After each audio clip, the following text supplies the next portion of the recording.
बिस्मिल्लाहिर्रहमानिर्रहीम। सूरह बकरा की आयत नंबर 62 में अल्लाह सुब्हानहू तआला फरमाते हैं, मुसलमान हों, यहूदी हों, नसारा हों या साबी हों, जो कोई भी अल्लाह ताला पर और क़यामत के दिन पर ईमान लाए और नेक अमल करे, उनके अजर उनके रब के पास हैं और उन पर ना तो कोई खौफ है और ना उदासी है।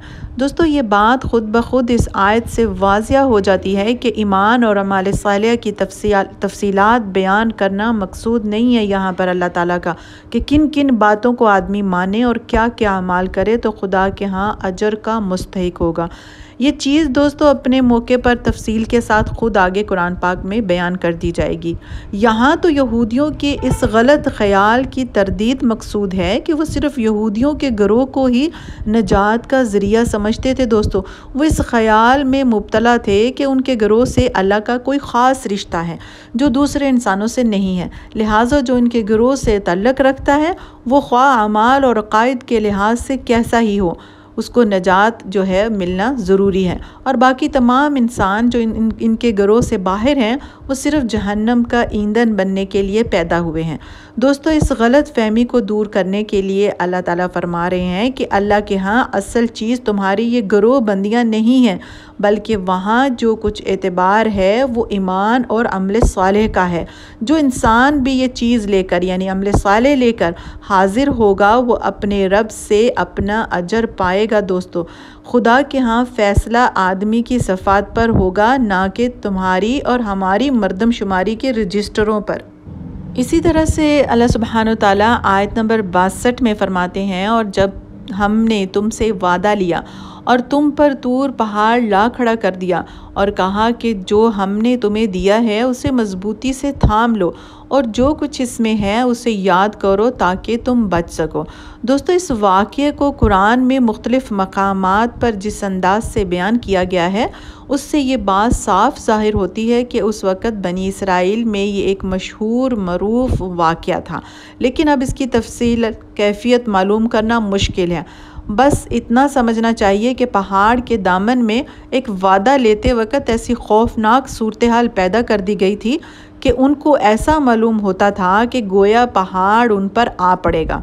ऐसा ही कुछ नक्शा जो है सूरह आराफ में अल्लाह ताला ने खींचा है।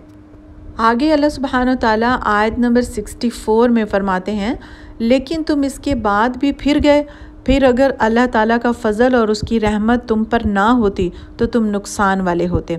आयत नंबर 65 में अल्लाह सुब्हानहू तआला फ़रमाते हैं, और यकीनन तुम्हें उन लोगों का इल्म भी है जो तुम में से हफ्ते के बारे में हद से बढ़ गए और हमने भी कह दिया कि तुम ज़लील बंदर हो जाओ। दोस्तों, हफ्ते का दिन जो था वो बनी इसराइल के लिए मखसूस था, आराम और इबादत के लिए। उस रोज़ अल्लाह ताला ने उनको हुक्म दिया था कि कोई किसी किस्म का दुनियावी काम नहीं करेंगे और ना ही अपने खादमों से कोई काम लेंगे, और सज़ा के तौर पर अल्लाह ताला ने फरमाया था कि जो कोई इस दिन की हुर्मत को तोड़े तो वो वाजिबुल क़त्ल होगा।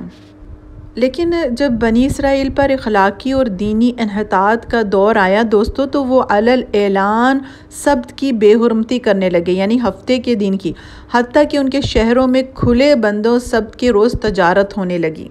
दोस्तों, इस वाक़ये की तफसील जो है वो सूरह आराफ में बहुत तफसीलन बयान की है। इनके बंदर बनाए जाने की कैफियत में इख्तलाफ पाया जाता है। बाज़ ये समझते हैं कि उनकी जिस्मानी हैत बिगाड़ कर बंदरों की सी कर दी गई थी, और बाज़ इसके मायने लेते हैं कि उनमें बंदरों की सी सिफ़ात पैदा हो गई थी। लेकिन कुरान के अल्फाज और अंदाज़े बयान से ऐसा मालूम होता है दोस्तों कि ये मस्क़ल अखलाकी नहीं बल्कि जिस्मानी था। मेरे नज़दीक करीन क़यास ये है कि इनके दिमाग में इस हाल पर रहने दिए गए थे कि जिसमें वो पहले थे, और जिस्म मस्ख़ कर कर बंदरों कैसे हो गए थे। अल्लाह सुब्हानहू तआला आयत नंबर 66 में फ़रमाते हैं, उसे हमने अगलों पिछलों के लिए इबरत का सबब बना दिया और परहेज़गारों के लिए वाज़ और नसीहत का। आगे आयत नंबर 67 में अल्लाह सुब्हानहू तआला फ़रमाते हैं, और हज़रत मूसा अलैहिस्सलाम ने जब अपनी कौम से कहा अल्लाह ताला तुम्हें एक गाय ज़िबा करने का हुक्म देता है, तो उन्होंने कहा हमसे मजाक क्यों करते हो।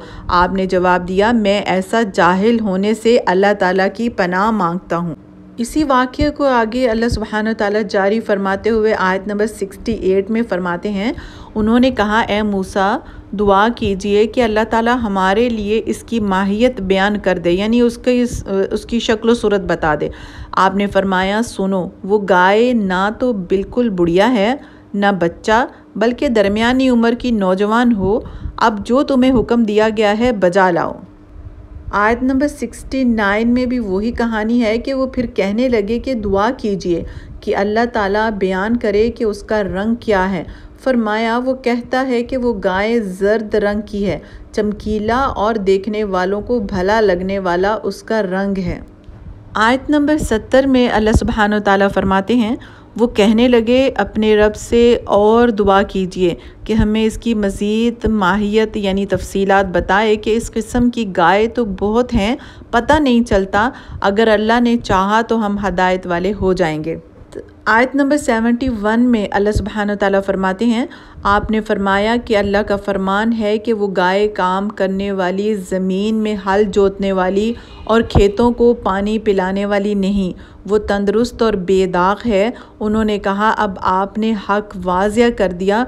गो वो हुक्म बरदारी के करीब ना थे, लेकिन उसे माना और वो गाय ज़िबा कर दी।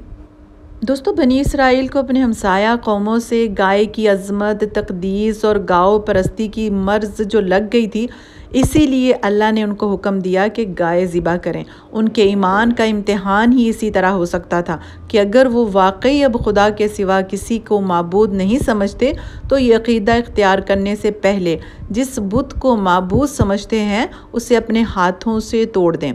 दोस्तों, ये इम्तिहान बहुत कड़ा इम्तिहान था उनके लिए। दिलों में पूरी तरह ईमान उतरा हुआ नहीं था अभी, इसलिए उन्होंने टालने की कोशिश की और तफसीलात पूछने लगे।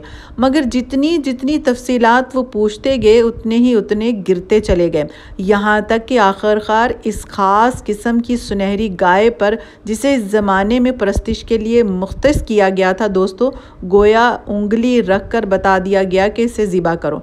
बाइबल में भी इस वाक़े की तरफ इशारा मिलता है दोस्तों, मगर वहाँ ये ज़िक्र नहीं है कि बनी इसराइल ने उस हुक्म को किस किस तरह टालने की कोशिश की।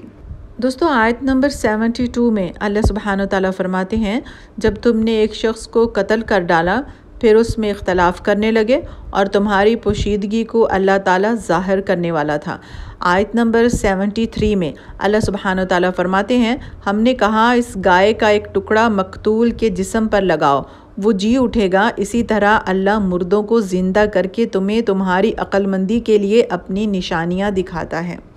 दोस्तों, इस मकाम पर यह बात तो बिल्कुल मालूम होती है कि मकतूल के अंदर दोबारा इतनी देर के लिए जान डाली गई कि वो कातिल का पता बता दे, लेकिन इस गर्ज़ के लिए जो तदबीर बताई गई थी, यानी लाश को उसके एक हिस्से से ज़रब लगाओ, इसके अल्फाज में कुछ अबहाम महसूस होता है, ताहम इसके करीब तरीन मफ़हूम वही है जो कदीम मुफस्सरीन ने बयान किया है, यानी ये कि ऊपर जिस गाय के ज़िबा करने का हुक्म दिया गया है उसके गोश्त से मकतूल की लाश पर ज़रब लगाने का हुक्म हुआ।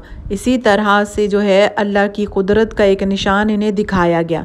दूसरा ये कि गाय की अज़मत और तक़द्दुस, उनकी माबूदियत पर भी एक कारी ज़रब लगी कि इस नाम नेहाद माबूद के पास अगर कुछ भी ताकत होती तो उसे ज़िबा करने से एक आफत बर्पा हो जाती, ना कि उसको ज़िबा होना उल्टा मुफीद साबित होता। दोस्तों,